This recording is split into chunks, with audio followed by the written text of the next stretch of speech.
tarde. Irmãos, abram sem demora comigo o santo livro no Evangelho de Mateus, capítulo 5.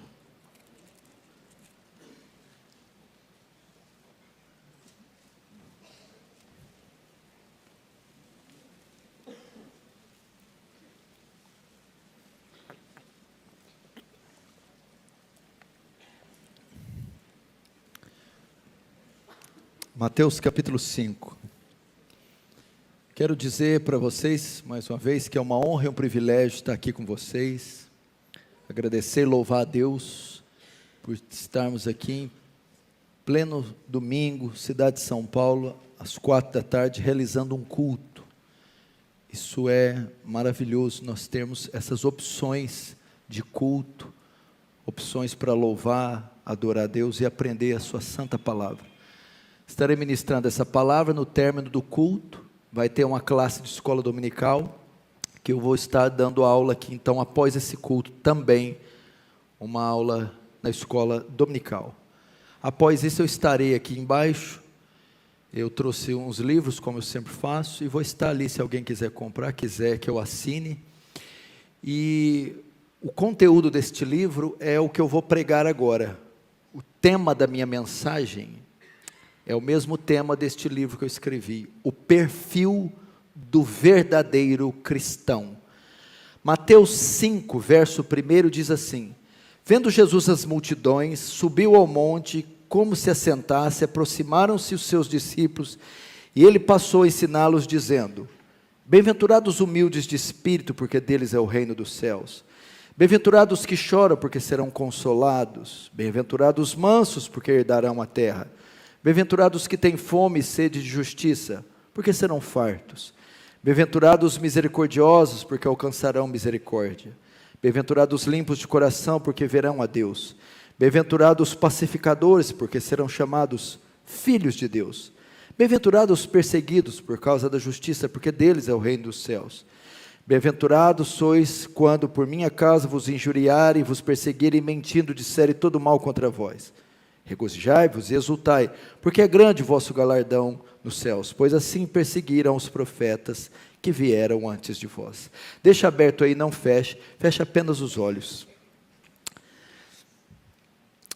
Pai Santo, diante de Ti nos colocamos mais essa tarde, Senhor, cônscios da Sua infinita misericórdia, cônscios da nossa pequenez, da nossa miserabilidade e da nossa urgente necessidade de graça.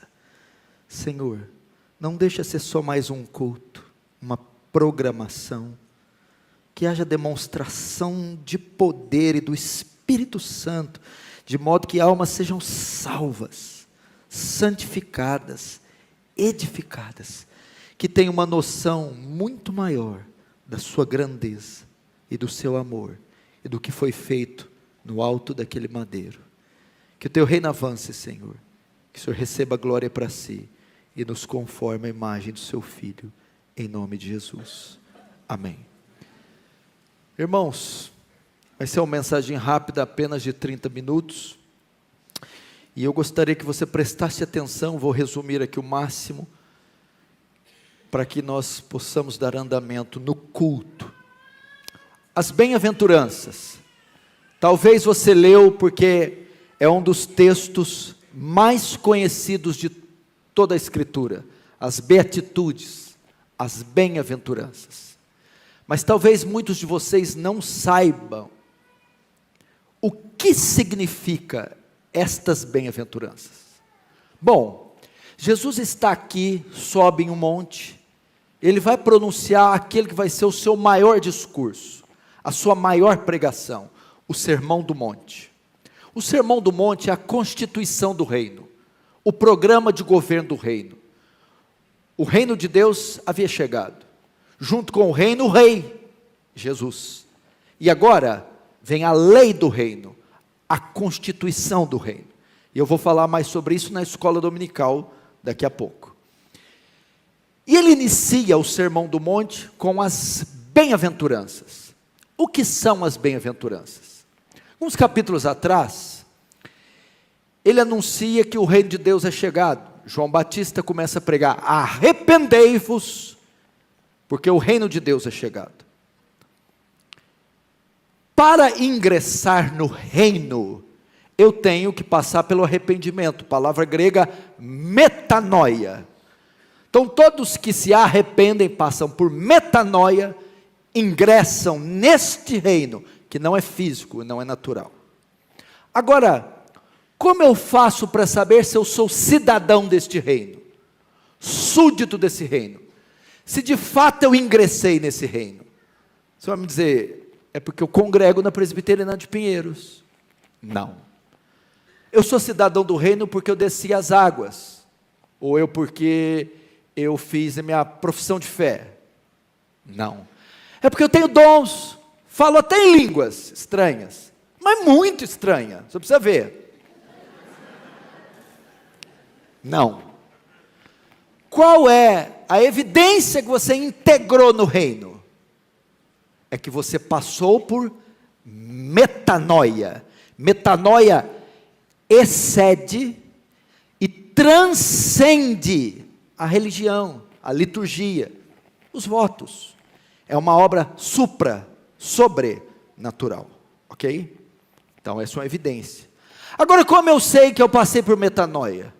Mateus capítulo 5, as bem-aventuranças. Não, mas não entendi. As bem-aventuranças são características do verdadeiro crente. O crente não deve buscar ter as bem-aventuranças. O crente é obrigado a ter as bem-aventuranças. São 8 bem-aventuranças. O que são? 8 características do crente. Mas são 8 características de uma categoria de crente? Deve ser para o pastor Hernandes, para os bispos, para as autoridades. Não. As bem-aventuranças são características de todo e qualquer crente. Todo crente possui as bem-aventuranças. Ah, tá. E quantas bem-aventuranças? Eu devo ter umas 3, o outro tem 2, o outro tem 5, um tem 1. Não. Todos os crentes devem possuir todas as 8 bem-aventuranças. Então são características que todo crente deve possuir, e todas as bem-aventuranças. Não existe: eu sou manso, mas não sou pobre de espírito. Sou pobre de espírito, mas não sou misericordioso. Não. Então, as bem-aventuranças traçam o perfil do verdadeiro crente. Você quer saber se é crente ou não? As bem-aventuranças são um teste que validam a nossa conversão. E está faltando isso aqui, gente. Está faltando na Igreja de Cristo os bem-aventurados. Está faltando regeneração. Está faltando novo nascimento. O que eu estou vendo é igreja demais, crente demais, culto demais, mas não estamos vendo veia, fibra, nascimento. As bem-aventuranças falam de alienígenas. É isso que nós somos. O que nós estamos vendo é igrejas terrenas demais. Você conversa com o crente, mas dá uma canseira. Parece que está conversando com o Faustão, com o Gugu, com o Ratinho. Gente do céu, não abre a boca não, filho. É cada canseira. Irmão, apesar de eu ser novo, eu conheci crente à moda antiga, crente raiz, crente que nas veias fervilhava o sangue do Senhor Jesus, crente mesmo, que não negava a sua fé, gente estranha, gente alheia a esse mundo. Quando eu falo alienígenas, é que não é da terra.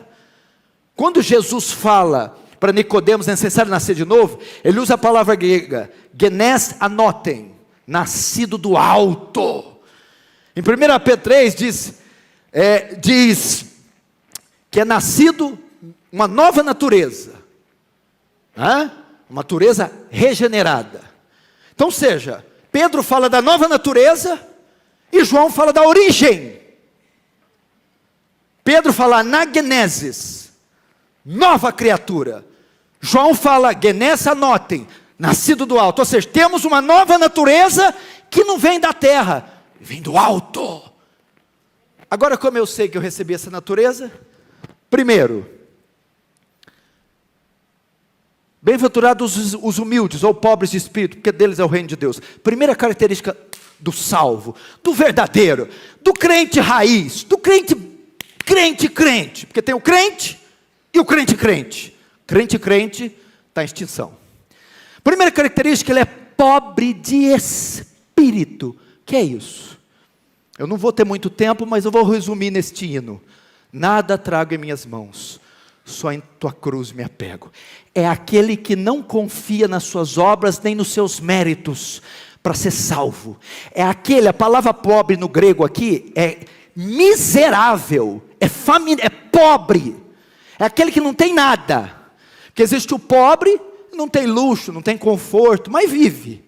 E tem aquele que é o mendigo. A palavra grega aqui é o desesperadamente pobre. É aquele que reconhece a sua falência espiritual. É aquele que conhece a sua indignidade. A ideia é assim, ó.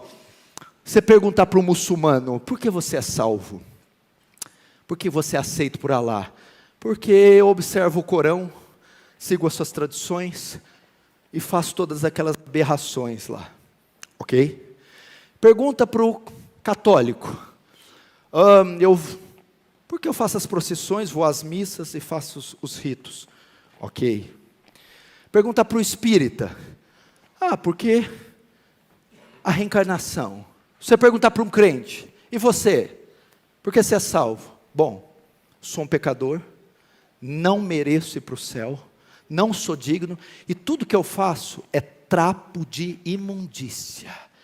É só pela fé, e pela fé somente. Eu vou para o céu baseado nos méritos de outro.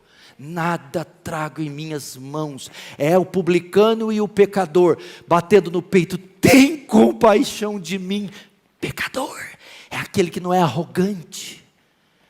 É aquele que sabe da sua insignificância. O tal do crente arrogante está na moda. Crente soberbo, autossuficiente, ensimesmado, Senhor da glória. O verdadeiro não. O verdadeiro sabe quem é. Sabe de onde Deus tirou ele. Sabe do que ele é feito. Por isso ele não se orgulha. Paulo diz assim: se for para me gloriar, me gloriarei na cruz de Cristo. Longe de mim gloriar-me em outra coisa, a não ser na cruz de Cristo, para a qual eu estou morto para o mundo, e o mundo para mim. Você tem essa característica? Sabe que só levantou hoje por causa da graça? Antigamente eu achava que eu precisava da graça e do poder de Deus para pegar a palavra. Hoje não, eu preciso da graça de Deus para amarrar um sapato. Você sabe que está vivo hoje só por causa da graça, que tem os dons que tem por causa da graça, que tem o corpo, a inteligência, o que tem pela graça, e que só Deus só te aceita pela graça. Esse é o pobre de espírito. Nada traz em suas mãos. É humilde. Por isso trata as pessoas com humildade. Vem num culto, ele não consegue ficar desperto, olhando no relógio, beliscando os outros, no celular, não. Ele tem tanta consciência de quem ele era e do que Deus fez, que ele vem a um culto, por menor que seja, e ele não consegue, ele se constrange. Ainda mais quando canta esses hinos.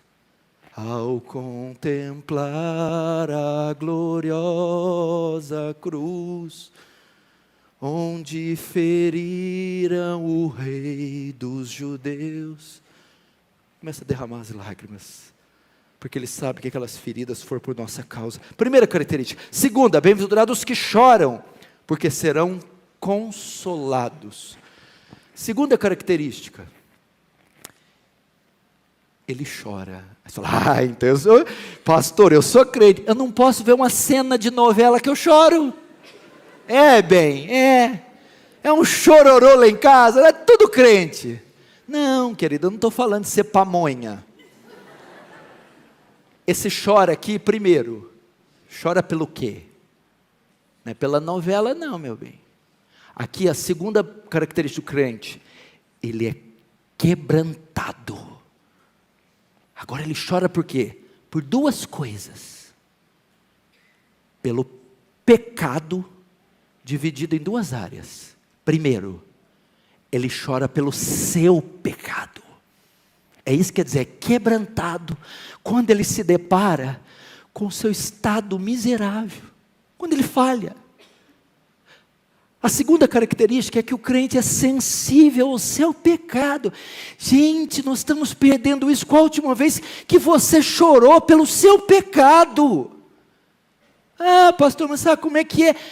Irmãos, o pastor Hernandes usa um termo muito interessante. A pior coisa que tem para o crente é ele se acostumar com o sagrado. Se acostuma. O crente é sensível ao seu pecado. Ele chora quando ele tropeça, quando ele entristece a Deus, ofende a Deus. É uma marca dele. 1 João confirma isso, que diz que se dissermos que não temos pecado, enganamos a nós mesmos. Mas se confessarmos os nossos pecados, ou seja, o crente confessa, assume, é sensível ao seu pecado, e ele chora, se entristece, consterna pelos seus tropeços. Você não pode achar que o que você fez é falha moral, equívoco. Não, irmãos, estamos ofendendo. Gênesis 6 diz, pesou o coração de Deus. Efésios 4 diz, não entristeçai. Deus fica triste, Deus se sente ofendido. Deus pode ser, meu irmão, pode ser insultado. E o crente, quando percebe que faz isso, chora, se quebranta, se entristece. Segundo, ele chora pelo seu pecado e chora pelo pecado ao seu redor. Tráfico de crianças para prostituição, ele chora. Aprovação do aborto, ele chora. Da pedofilia, ele chora. Ele é sensível às atrocidades. Agora esses crentes sentam na frente do jornal e vão vendo aquelas terror, vão dar risada, ah lá, pedofilia, que é isso?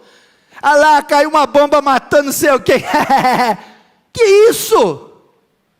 Quando ele vê essas leis espúrias, quando ele vê essa sujeira do Senado, do Congresso, quando vê as atrocidades que são feitas com inocentes, ele chora. Eu conheço gente, a gente está perdendo esse tipo de crente, que vê o tipo de notícia desse, crianças são abusadas no orfanato, ou tráfico de adolescentes para prostituição, desligam o noticiário, entram no quarto, Senhor, eu não conheço aquelas jovenzinhas de 12 anos, que estão sendo vendidas na Índia, para exploração sexual, mas eu oro por elas, tem misericórdia, poupa essas meninas, livra elas, salva elas. Só vê o noticiário desligar, para ir orar por pessoas que ele nunca viu, que ele não sabe quem é. Temos que resgatar isso. E esse é o perfil. Jesus não viu as multidões, o que ele fez? Se compadeceu delas, porque eram ovelhas, sem pastor. Tudo que Jesus fazia, ele curava, fazia tudo, não era? O que a Bíblia fala que ele sentia antes? E movido de íntima compaixão, curou, multiplicou, sarou, ressuscitou, quebrantado. Nossos olhos estão muito secos, tem gente morrendo aos montões no mundo, gente. Olha o que aconteceu lá em Moçambique, olha o que aconteceu lá, 7 dias, 5 dias depois, a praia trazendo os corpos, meu Deus do céu, que atrocidade, vidas sendo esmagadas como insetos. E nós não podemos estar dando gargalhada, ao menos temos que ir no quarto, Senhor, tem misericórdia dessas pessoas. Eu estou indo ao Paquistão agora, em novembro. O pastor de lá me mandou as fotos. Eu vi tudo. E eu sei que eu corro risco de vida. Mas a Bíblia diz, como invocarão se não ouvirem? Como invocarão em quem não crê? E como crerão se não ouvirem? E como ouvirão se não pregarem? E como pregarão se não forem enviados? Amém. Tenho que ir. Terceira, bem-aventurados os mansos, porque herdarão a terra. Então, primeiro, o crente é pobre de espírito, reconhece a sua falência, é humilde. Segundo, ele é quebrantado. Terceiro, ele é manso. Manso aqui, importante você saber, as bem-aventuranças não são qualidades naturais. O extrovertido, o manso, que é bonzinho, sossegado. Não é isso. São qualidades espirituais. Não tem nada a ver com temperamento, nem personalidade. O manso, muita gente pensa, é o tranquilo, sossegado. Não, não é isso. O manso está ligado ao Salmo 37. O que é o manso? O manso é aquele que não entra em disputa, que não faz barraco. Esse é o manso, não tem a ver com ser introvertido. O manso é assim, vou dar um exemplo. Lembra de Ló e Abraão, seu sobrinho Ló? Quando foram disputar os pastores as terras. Eu quero esse lado. Abraão disse, está vendo a esquerda? Se você quiser, pega ela, essa parte da terra. Mas se você não quiser essa, pega a direita. Não faz diferença para mim.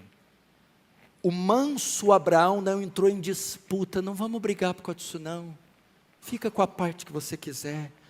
Os mansos são aqueles que não ostentam, que não disputam posições, heranças, títulos. Manso é aquele que o coração não se inclina para as posições, as posses, as honras.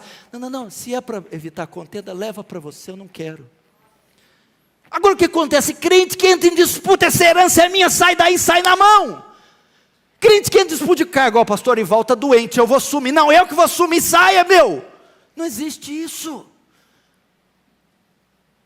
Ele não ostenta, não tem opulência, ostentação. Crentes vaidosos, soberbos, querem as primeiras posas, os primeiros cargos, os primeiros títulos, tudo que está e brigam, entram em rinhas para conquistar essas posições. Não, o crente verdadeiro, ele perde para o outro ganhar. Ele não briga por posições, ele contenta com o que ele tem. Ele fica feliz com o segundo lugar. Irmão, se o primeiro lugar vai te deixar feliz, pode ficar. Ele está quietinho.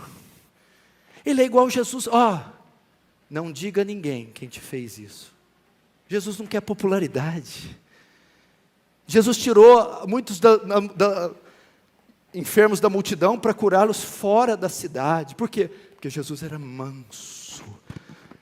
Lembre-se disso, meu irmão. Não entramos em disputa, não ficamos brigando para quem vai sentar na esquerda ou na direita do lado dele, não ficamos disputando cargos, prestígio, disputando heranças. Nosso coração não é inclinado. O manso, a palavra mansa aqui, no grego é a ideia de uma fera que foi domada. Essa fera é comum do ímpio. O ímpio quer o primeiro lugar, quer o melhor, quer tudo para ele. Ele disputa, e é uma disputa acirrada, ele se empenha.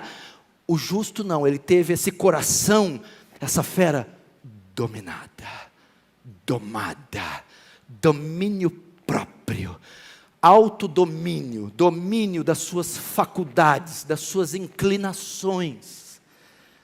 Você é assim? Quebra o pau com a esposa. Meu amor, é assim. Não é, por pura vaidade não é. E briga com ela até impor a sua opinião. Por quê? Porque não aceita ficar por baixo. Manso, você tem razão, meu amor. Eu me equivoquei. Dentro da igreja, imagina se o pastor tem uma igreja inteira só de manso. Que delícia. Pastor, isso aqui. Querido, não é assim. Você está errado, se arrepende. O manso, está certo, pastor. Quem sou eu para reivindicar os meus direitos? O manso não reivindica os seus direitos. Ele é submisso, meu irmão. Igual Jesus, como ovelha muda perante seus tosqueadores, não abre. Agora, crente truculento, crente, eu não levo desaforo para casa. Se arrepende, miserável. Crente leva desaforo e leva muito mais para casa. O crente é humilde, o crente chora, o crente é manso. Quarto, o crente tem fome e sede de justiça. É a quarta característica do crente. Deixa eu ver a hora ali. Tem mais 6 minutos.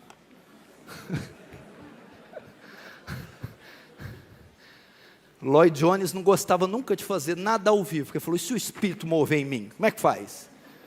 O Espírito dá licença que o Horário TV cortou. Venceu. Vamos lá, vamos chegar. Olha outra característica linda, pastor Erival. Bem-aventurados os que têm fome e sede de justiça. Palmeiras e Corinthians no Morumbi às 6. Às 6 um culto aqui na Pinheiros. O crente? Mas ele nem hesita. Ele nem titubia. Ele vai no culto. Fome e sede de justiça é, ele tem um interesse pelas coisas espirituais em detrimento às naturais. Ele é fominha, onde tem culto ele está, vigília está, escola dominical está, ele compra livro, ele compra a Bíblia, assim, ele ouve o louvor no carro, ele vê pregação em carro. Fome de Deus, fome de Cristo, fome do Espírito. Agora Jesus, você fala, o crente está feliz, é tão alegre, aí você fala para ele, vamos no culto. O que é isso, gente? Ele está numa felicidade, e falando das coisas dele, e não sei o quê. Vamos fazer o culto doméstico? Ih, acabou a graça. Irmãos, uma das marcas, por exemplo, vamos dar um exemplo, vamos lá. Quem tem fome, está 2, 3, 4, 5 horas sem comer. Depois de 5 horas, vai procurar o quê? Vai fazer o quê? Procurar comida. Então, a pessoa que está com fome, fica perto de uma geladeira, fica perto de uma lanchonete, num restaurante, quer saciar a fome. O crente verdadeiro fica próximo de onde tem alimento para ele. Fica próximo a um culto, a escola dominical, uma igreja, a um culto doméstico, a livros, a biblioteca dele, o quarto de oração, porque ele quer se fartar de Deus. É isso. Não é fome pelos títulos, fome pelo mundo, fome por essas coisas. Não, ele tem fome de Deus. É bom demais. Aí vem um novo convertido na igreja da gente, todo entusiasmado. Não, menino, para com isso, vai passar. Não faça isso. Se ele estiver pegando fogo, bota mais fogo nele. Lá na nossa igreja, quando aparece um assim, eu dou a chave. Vai, filho, fica trancado aí, vai.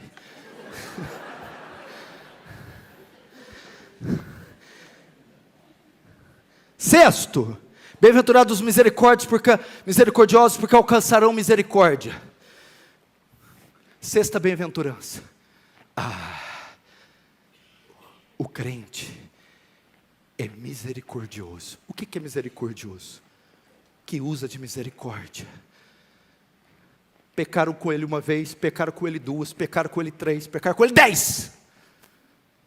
Ele perdoa. O que é mais misericordioso? Eu gosto desse tipo de crente que está no trânsito ou na rua, aí passa os miseráveis, descamisados, sem teto, pobres, destroçados. O que ele faz? O misericordioso se compadece da desgraça alheia, da fome alheia, da miséria alheia. Ele não só se consterna, porque isso aí, muita gente tem, olha lá, fica quebrantado, mas não vai lá ajudar. Ele não só tem o sentimento pela desgraça alheia, quer seja espiritual, teológica, financeira, civil, social, política, ele se consterna, como ele se esforça para aliviar a dor do miserável, quer seja financeira, espiritual. O misericordioso para o carro, atende, vamos atender aquele fulano. O misericordioso está fechando a igreja, chega alguém, uma alma moribunda, calma, amor, eu vou chegar um pouco mais tarde. O que foi, meu filho? Vou te atender. Tem misericórdia. Jesus não parava diante das multidões, cheio de misericórdia. Gente, nós não podemos ser assim, cada um por si, Deus por todos. Não, a ideia é assim, cada um por si, Deus por ninguém. Essa que é a verdade. Vamos parar, vamos gastar tempo com gente. Nós estamos usando pessoas e amando coisas. Nós devíamos estar usando as coisas e amando pessoas. O misericordioso faz isso. Sétima, acho que é sétima, sexta. Bem-aventurados os limpos de coração, porque verão a Deus. 2 minutos. Bem-aventurados limpos de coração, porque verão a Deus. O que é o limpo de coração? Muita gente pensa o puro, fala de santidade. O texto reporta para a santidade, mas não é isso. A palavra limpo aqui, puro, do grego é da ideia de purificação do metal. Purificação do metal. Quando você pega um metal valioso, o ouro, por exemplo, e colhe da natureza, ele está cheio de metais, de impurezas. Você submete ao fogo, aquelas impurezas, sai o ouro, fica genuíno. Essa é a ideia. Bem-aventurado aquele que não tem metais, lealdades competindo no seu coração. Ídolos, metais, ídolos, competindo no coração. É aquele que tem um coração singelo, único e exclusivo para Deus. Esse é o puro. Um coração singelo, sensível, sem ídolos, sem disputas, entregue totalmente a Deus, como o de João Batista, quando ele chegou: eu não sou o Cristo, aquele que vem após mim é maior do que eu, cujo eu não sou digno de desatar as sandálias. Convém que ele cresça e que eu diminua. Olha o puro. Esse é o puro. Agora o sétimo, bem-aventurados os pacificadores, porque são chamados filhos de Deus. O que é o pacificador? Promotor da paz? Aponta para essa ideia. Onde tem uma contenda, ele chega, a contenda cessa. O crente de hoje, onde não tem contenda, ele chega, a contenda começa. Eu falo assim em tom de brincadeira, mas com um pesar, porque eu sei do crente barraqueiro. Irmão, se não der certo na palavra, vão te dar uma tunda, irmão.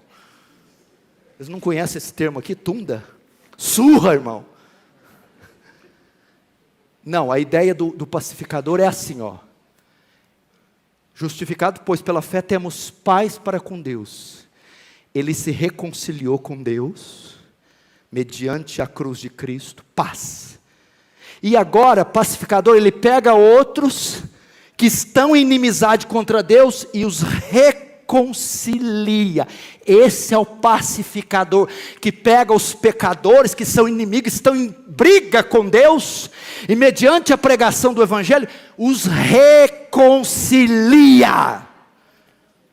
Último, bem-aventurados os perseguidos por causa da justiça, porque deles é o reino de Deus. A oitava é consequência de se ter as outras 7. Por ser humilde, manso, quebrantado, puro, misericordioso, pacificador, o mundo recebe isso com hostilidade. Então eu sou perseguido por possuir as outras 7. Não é perseguido porque pagou o carnê atrasado, porque está devendo, não. É perseguido por ser santo, puro, justo. O mundo recebe isso com hostilidade e persegue. Então vai a oitava. Gente, o que está acontecendo com a perseguição? Ninguém persegue nós mais. Ninguém odeia a gente mais. O mundo está uma delícia. É stand-up comedy gospel, é pastores em programas de TV, talk show. O mundo e a igreja está um casamento, está um romance que é uma coisa de doido. Nós nunca seremos amigos desse mundo. Se perseguirão a mim, perseguirão a vós. De todos sereis odiados por causa do meu nome. Crente que é crente é perseguido, caluniado, zombado e rejeitado, porque se parece com o seu Senhor. Essas são as características do verdadeiro crente. Se você não as tem, você vai orar: Senhor, será que de fato eu sou salvo? Eu acabei de ver o teste. Se você as tem, Senhor, aperfeiçoa, desenvolva-as em mim. Amém? Fecha os olhos, curva a cabeça. Senhor, graças te damos, Senhor, por essa palavra. Queremos passar por metanoia, ingressar no reino e sermos puros, pobres de espírito, mansos, misericordiosos, quebrantados, pacificadores e, por que não, perseguidos pela sua justiça. Dá-nos um coração desse, em nome de Jesus. Amém.